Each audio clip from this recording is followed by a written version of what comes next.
اعوذ باللہ من الشیطان الرجیم بسم اللہ الرحمن الرحیم الحمد للہ رب العالمین والصلاة والسلام علی رسولہ وعلی اہل بیتہ الطیبین الطاہرین المعصومین المظلومین الذین اذہب اللہ عنہم الرجس وطہرہم تطہیرا.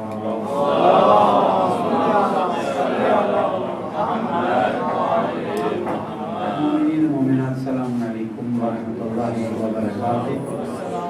ہمارے گفتگو سورہ احزاب میں اور ہم نے تقریباً 3 آیتوں کا مطالعہ پورا کیا. چوتھی آیت کا مطالعہ کر رہے تھے کہ وہ ختم ہو. حکم باری تعالیٰ ہوتا ہے بسم اللہ الرحمن الرحیم ما جعل اللہ لرجل من قلبین فی جوفہ وما جعل ازواجکم اللاتی تظاہرون منہن امہاتکم وما جعل ادعیاءکم ابناءکم ذالکم قولکم بافواہکم واللہ یقول الحق وہو یہدی السبیل.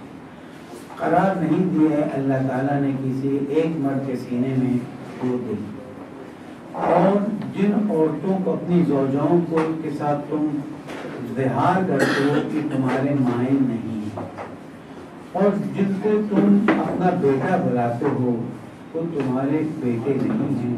یہ تمہارے منہ سے استعمال ہوئے کلمات ہیں. واللہ یقول الحق، جان لو کہ اللہ تعالیٰ حق بیان فرماتا ہے اور وہ سبیل کی طرف، راستے کی طرف ہدایت فرماتا ہے. کل میں نے عرض کیا تھا کہ آیت کا پہلا حصہ ہے ما جعل اللہ لرجل من قلبین فی جوفہ، کہ انسان یا حق کو قبول کرے یا باطل کو قبول کرے. یہ ممکن نہیں ہے کہ تھوڑا حق قبول ہو جائے، تھوڑا باطل قبول ہو جائے، تھوڑا یہ بھی تھوڑا وہ بھی، یا اللہ کا راستہ یا شیطان کا راستہ. اور اس زمانے میں جب کفار آئے تھے، جو آیت کی شان نزول، سورہ کی شان نزول میں نے عرض کی، سورہ کے ایک حصے کی شان نزول عرض کی، اس میں کفار آئے تھے تو کچھ لوگوں نے تو کہا ہم گردن اڑا دیں. رسول اللہ فرمائے ہم نے ان کو امن دیا ہے، ہم نے ان کو سیف پیسج دیا ہے تاکہ وہ آئیں گفتگو کریں. کچھ نے چیمی گوئیاں شروع کی، یا رسول اللہ تھوڑی ان کی بات مان لیجئے، تھوڑی ہماری بات وہ مان لیا، اور اس طرح سے آپس میں انڈرسٹینڈنگ ہو جائے تاکہ مزید جنگ کا ماحول قائم. اللہ تعالیٰ نے واضح فرما دیا کہ اے رسول جو میں نے تم پر وحی نازل کی اس کے اتباع کرو، اور اللہ تمہارا بہترین وکیل ہے، اللہ تمہارا بہترین مدد کرنے والا ہے، کسی اور کی طرف توجہ مت کرو. اس کے کنٹینیوشن میں علماء تفسیر فرماتے ہیں کہ یہ بات فرمائی کہ کسی کے دل میں، کسی کے سینے میں اللہ تعالیٰ نے 2 دل نہیں رکھے. دل ایک ہی ہے، ایک چیز کو یا وہ چاہے گا یا اس چیز کو نہیں چاہے گا. یہ نہیں ہو سکتا ہے کہ اللہ کو بھی چاہے، شیطان کو بھی چاہے، اللہ کو بھی مانے، شیطان کو بھی مانے. کلیئر یور ویز، یا اللہ کی طرف آ جاؤ یا شیطان کی طرف چلے جاؤ. دونوں کو ملا کے چلنے کی بات دین اسلام کو قبول نہیں ہے. اسی لیے وہ جو کفار مکہ آئے تھے ان کو اپنے مأمن اطمینان کی جگہ پر اس باؤنڈری کے پیچھے بھجوا دیا گیا کہ تم چلے جاؤ، تمہاری بات ہمارے لیے قابل قبول نہیں ہے. افسوس ہوا ان کو بھی، اور کچھ ان کے شہیدوں کو جو مدینے میں تھے ان کو بھی افسوس ہوا کہ کاش تھوڑی ڈیل ہو جاتی تو ہماری آسانی ہو جاتی. لیکن نہیں، رسول اکرم نے اللہ تعالیٰ کے حکم کے مطابق اس بات کو منع کر دیا. دوسرا حصہ جو کل میں نے آیت کا بیان کیا تھا وہ ظہار کا حکم تھا، اور اس کے مطابق خاصی گفتگو ہو چکی. اب ہم آگے چلتے ہیں. وما جعل ادعیاءکم ابناءکم، اب یہاں پر تمہارے منہ بولے بیٹے جو ہیں وہ تمہارے واقعی بیٹے نہیں. ذالکم قولکم بافواہکم، یہ تمہاری زبان سے نکلے ہوئے، تمہارے منہ سے نکلے ہوئے الفاظ ہیں جو تم نے خود ہی قرار دی. اللہ سبحانہ وتعالیٰ نے حسب اور نسب کو بہت زیادہ اہمیت دی. اگر حسب اور نسب کا مسئلہ نہ ہوتا تو نکاح کا مسئلہ بھی پریشانی کی بات نہیں.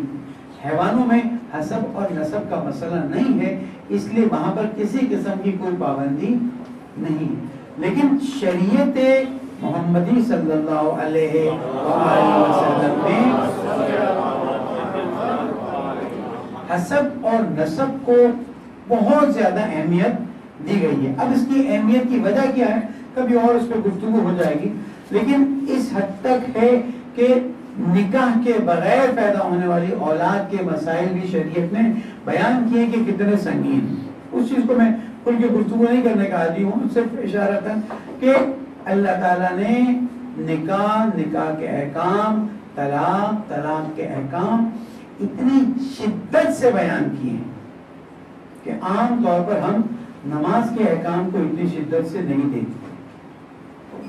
اور یہی چیز فعلاً میں نے گفتگو بھی انشاءاللہ ویڈیو کلپس بھی آپ کے سامنے آ جائیں گے کہ نکاح کے مسئلے کو بھی سخت طریقے سے رکھا گیا کہ اس معاملے میں کسی قسم کی کوئی کوتاہی قبول نہیں ہوگی، اور طلاق کے مسئلے کو بھی شریعت نے بالکل واضح طور پر بیان کر دیا. اب نکاح کے ذریعے جو اولاد دنیا میں آتی ہے اس کا نسب جو ہے وہ معین ہو جاتا ہے. اور نعوذ باللہ جو اس وقت ویسٹ میں ٹرینڈ چلا ہے، جس کو میں ظاہر ہے اس طرح سے اوپنلی ڈسکس نہیں کر سکتا، لیکن جو ٹرینڈ چلا ہے اس میں آج ویسٹ کے لوگ پریشان ہیں کہ ہمیں اپنی اوریجنلٹی کا معلوم کرنا ہے. یعنی بعض مرتبہ یہ تو آپ نیٹ پہ چیک کریں گے، لوگوں نے اپنی فیملی ٹری معلوم کرنے کے لیے $2 لاکھ خرچ کیے ہیں. کیا فرق پڑے گا؟ نہیں، ہمیں پتا تو چلا کہ ہماری فیملی ٹری ہے کیا، میری ماں کون تھی، میرا باپ کون تھا، آج میں جس کے ساتھ پلا بڑا ہوں ایک الگ چیز ہے. اور کچھ ویل نون شخصیتوں نے اپنی فیملی ٹری نکلوائی ہے. کیوں ایسا ہوا؟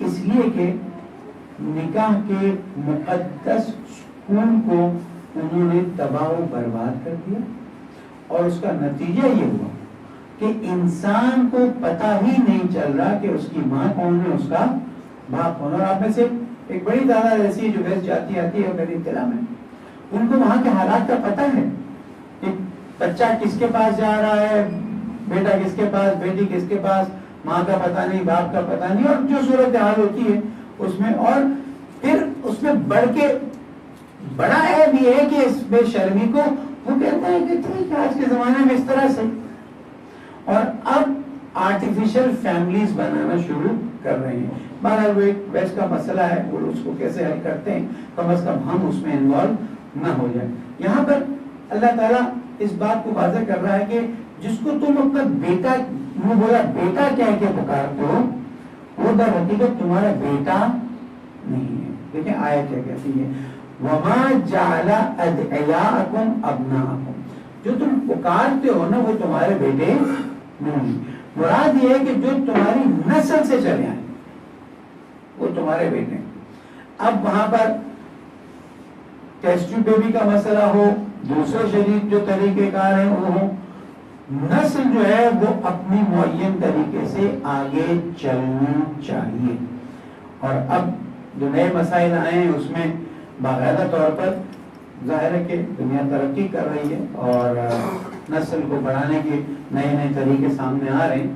مراجع تقلید نے اس پر بڑی کھول کے گفتگو کی ہے اور باقاعدہ طور پر ان چیزوں کی طرف نشاندہی کی ہے، لیکن ان تمام چیزوں کا ایک وہ ہے جس کو ہم کہتے ہیں نا فوکل پوائنٹ، یہ پتہ ہونا چاہیے کہ یہ اولاد کس کی ہے. کیوں؟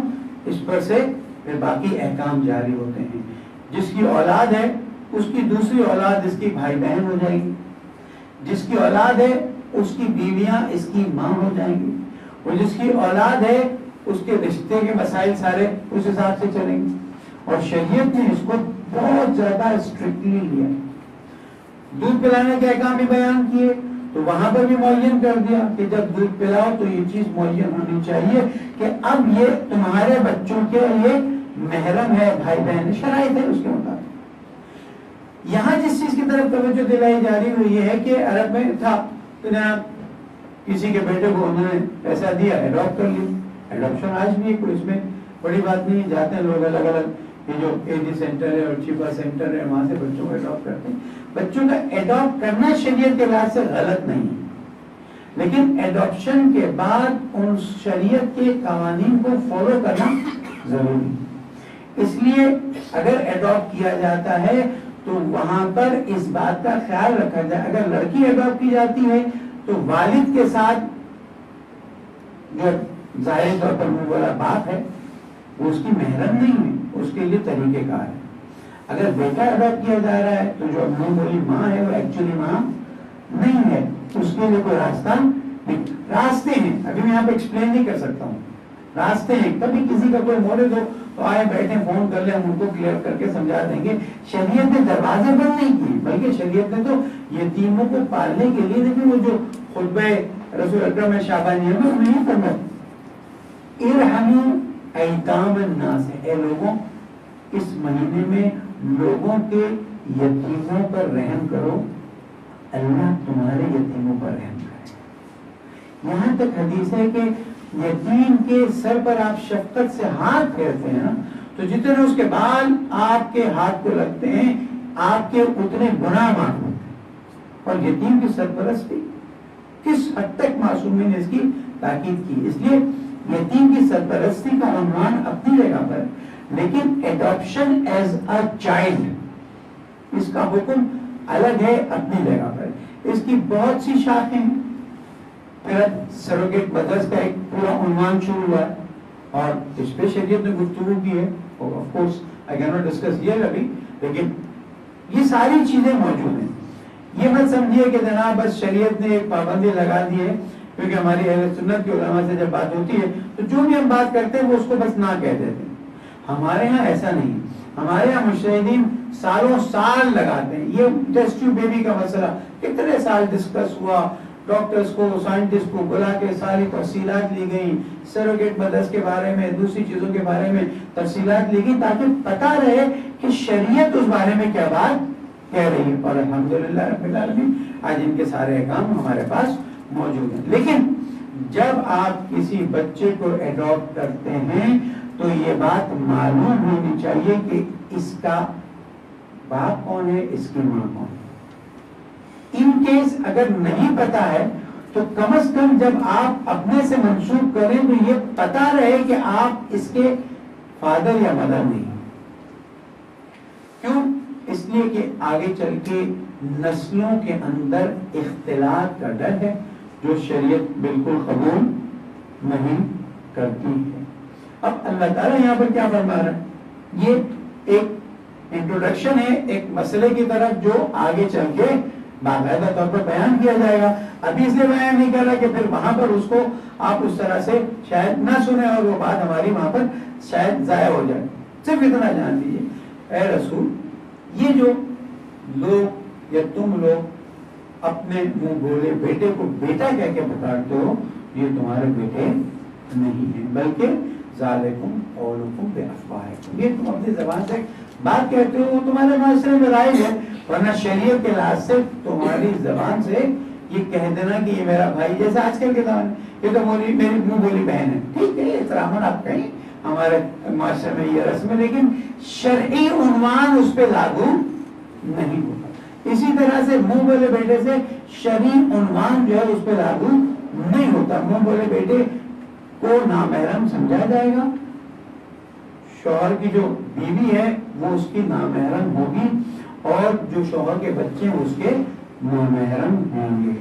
اب اس کو محرم کیسے کیا جائے گا اس کے لیے پھر گفتگو الگ سے ہو جائے گی. تو اگر کوئی بچہ اڈاپٹ کیا جائے تو اس کو بے شک پیار محبت میں بیٹا کہا جائے. ویسے دوسرے کے بچوں کو بچہ کہا جاتا ہے، لیکن اس کانسیپٹ کو ایک ڈائری میں کلیئر کر دیا جائے کہ ہم نے اس بچے کو اسی جگہ سے لیا ہے، ہم نے پالا ہے، ثواب ہے آپ کے لیے. لیکن فیملی ٹری میں اس کا یہ کیوں کہا گیا؟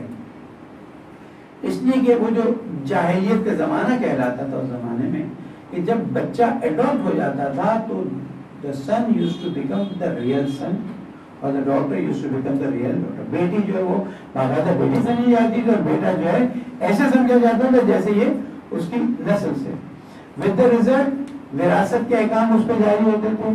with the result عورت ماں جو ہے اس کی محرم بن جاتی تھی. with the result وہ بھائی بہن اس کے بھائی بہن بن جاتے تھے اور وہ فرق کہ جناب اس کا اس فیملی سے کوئی تعلق نہیں بالکل ختم ہو جاتا تھا. شریعت نے آ کے اس بات کو واضح کیا کہ یہ جو کام تم کرتے ہو کہ کسی کو اڈاپٹ کرتے ہو اچھی بات ہے، اس میں ہم تم کو کرٹیسائز نہیں کرتے، بلکہ اگر تم نے نیک نیتی سے کیا تو تمہیں ثواب بھی ملے گا، لیکن یہ تمہاری اولاد میں سے نہیں ہے. ذالکم قولکم بافواہکم واللہ یقول الحق اللہ تعالیٰ ہی حق بیان کرتا ہے، وہ ہوا یہدی السبیل، اور وہی راستہ بتانے والا ہے۔ اب اسی کو تھوڑا سا آگے اللہ تعالیٰ تشریح فرماتا ہے، ادعوہم لآبائہم، دیکھو جب ان کو پکارنا ہے تو ان کے آبا یعنی باپ دادا کے عنوان کو سامنے رکھو، اور اس عنوان کی بنیاد پر آیت نمبر 5 ادعوہم لآبائہم ہوا اقسط عند اللہ، اللہ کے نزدیک یہ عدل سے زیادہ نزدیک ہے۔ لیکن فَإِن لَّمْ تَعْلَمُوا آبَاءَهُمْ، تمہیں پتہ ہی نہیں اس کے ماں باپ کون ہیں، فَإِخْوَانُكُمْ فِي الدِّينِ، تو تمہارے دین کے بھائی ہیں، إِنَّمَا الْمُؤْمِنُونَ إِخْوَةٌ، مومن آپس میں بھائی بھائی ہیں، فَإِخْوَانُكُمْ فِي الدِّينِ وَمَوَالِيكُمْ، اور یہ تمہارے موالی ہیں۔ موالی سے مراد کیا ہوتا ہے؟ مثلا اولیاء جو ہم کہتے ہیں والذین کفروا اولیاء اللہ ولی الذین آمنوا یخرجهم من الظلمات الى النور، اللہ ولی ہے ان لوگوں کا جو ایمان لائے، والذین کفروا اولیاءهم الطاغوت، ان کے ولی کون ہیں؟ طاغوت۔ یہاں پر جو فرمایا اللہ تعالیٰ نے موالیکم، یہ اسی اولیاء کے لفظ سے آیا ہے، واو لام اور یہ ولی کے عنوان سے یہ لفظ ہے، حروف اصلی ہیں اس کے بہت سے معنی۔ ایک معنی یہ ہے ایک دوسرے کا ساتھی ہونا، ایک دوسرے کا قرابت دار اور دوست، رشتہ دار نہیں، دوست ہونا، اس کو بھی کہتے ہیں۔ مثلا جب غلام آزاد کرتے تھے اور وہ مومن ہوتا تھا، جناب جان مولا قمبر، اور قمبر معاف کیجیے گا مولا جناب جان جو ہے مولا ابیذر، ٹھیک ہے۔ اب ابیذر مولا جان، یہ دونوں کیا ہو گئے؟ ایک دوسرے کے مولا ہو گئے۔ کب؟ جب جناب ابیذر نے جان کو آزاد کیا۔ تو دینی بھائی ایک دوسرے کے لیے بھائی بہن ہوتے ہیں، لیکن دینی لحاظ سے شرعی عنوان اس پر نہیں آتا، اور اس کو کہتے ہیں مولا۔ ویسے تو میں نے عرض کیا نا مولا کے بہت سے معنی ہیں، ایک معنی یہ ہے کہ دینی برادری جو ہے اسے باقاعدہ طور پر مولا کا لفظ دیا جاتا ہے، اور اللہ تعالیٰ یہ فرماتا ہے کہ اگر ان کے آبا و اجداد کا نہیں معلوم ہے تو تمہارے دینی بھائی اور تمہارے مولا ہیں، یعنی دینی قرابت داری تمہاری اور ان کے درمیان میں پائی جاتی ہے۔ اب یہاں پر اس بات کو واضح کرتا چلوں، چلے اگلی آیت میں آ جائے گی بات۔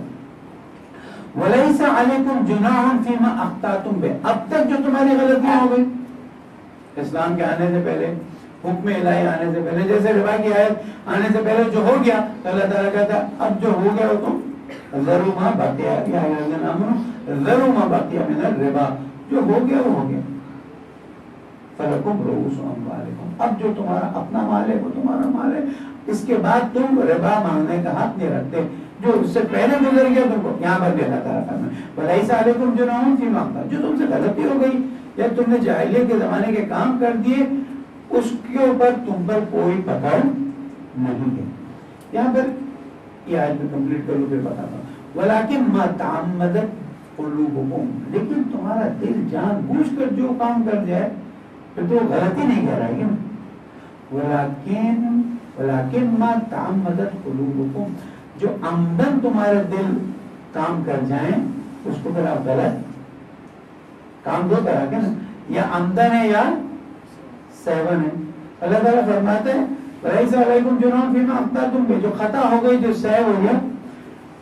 ایک حدیث ہے اس میں رسول اللہ فرماتے ہیں کہ وَفِي عَنْ أُمَّتِي 9 چیزیں جو ہیں میری امت سے اٹھا دی گئی ہیں، جس میں ایک سہو ہے، ایک بھول جانا ہے۔ سہو اور بھول میں تھوڑا سا نشان جس کو کہتے ہیں فرق کیا جاتا ہے۔ اسی طرح سے خطا ہو جائے، آپ جا رہے ہیں آپ کی گاڑی کسی سے لگ گئی، یہ گناہ نہیں ہوا آپ سے، آپ کی بے خیالی سے وہ ہو گیا، جان بوجھ کے آپ نے نہیں مارا، اور جان بوجھ کے مارا ہوتا تو گناہ بھی ہے، اور اس کی جو بھی دیت ہے یا جو بھی اس کا ڈیمیج ہے آپ کو دینا ہے۔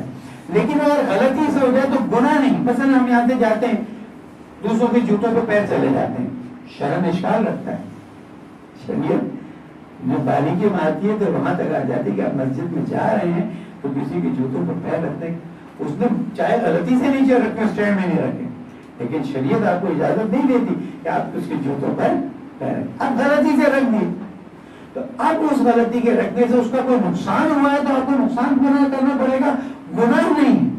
لیکن اگر آپ نے جان بوجھ کے گاڑی لگا دی یا اس کے جوتے خراب کر دی، مثالیں ہیں چھوٹی چھوٹی، وہاں پر جہاں آمدن ہوگا وہاں گناہ ہے، جہاں سیون ہے وہاں گناہ نہیں ہے. لیکن دونوں صورتوں میں ڈیمیجز پے کرنا. یہاں اللہ تعالیٰ اسی بات کی طرف فرما رہا ہے وَلَيْسَ عَلَيْكُمْ جُنَاحٌ فِيمَا أَخْطَأْتُمْ بِهِ وَلَكِنْ مَا تَعَمَّدَتْ قُلُوبُكُمْ. جو تمہارا دل جان بوجھ کر جائے، جو تم دیکھ رہے ہو کہ کام غلط ہے، اس کے بعد مثلا حکم الہی آ گیا، اس کے باوجود تم کسی کو اپنا بیٹا بنا کے رکھتے ہو، تو پھر یہ کام تمہارے لیے گناہ کبیرہ میں سے ہو جائے گا. لیکن ایک بات جان لو، وَكَانَ اللَّهُ غَفُورًا رَحِيمًا. اللہ تعالیٰ بہت زیادہ معاف کرنے والا اور رحم کرنے والا ہے. کہ اگر تم نے جان بوجھ کے بھی کر لیا ہے اور تم نے توبہ کر لی اور اس کے تقاضوں کو پورا کر لیا، تو اللہ سبحانہ وتعالیٰ جو ہے وہ بہت زیادہ معاف کرنے والا ہے. آگے کی آیت کی طرف چلتے ہیں کہ اوپر سے محمد